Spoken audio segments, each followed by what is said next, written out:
Hi friends, welcome back. இன்றைக்கி காலிஃப்ளவரை முட்டை ஃப்ரை பண்ணிடலாம். கடுகு உளுந்து போட்டுக்கலாம். கருவேப்பிலை, எல்லாத்தையும் நல்லா வதக்கிடலாம்.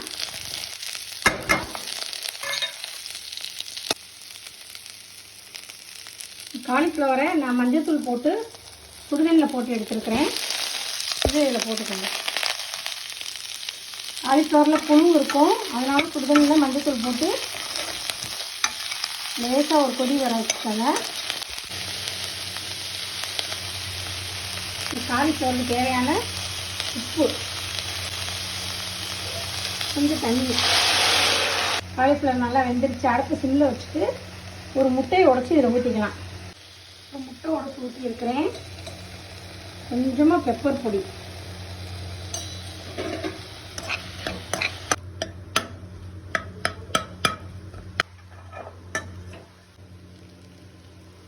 Egg cauliflower fry ready.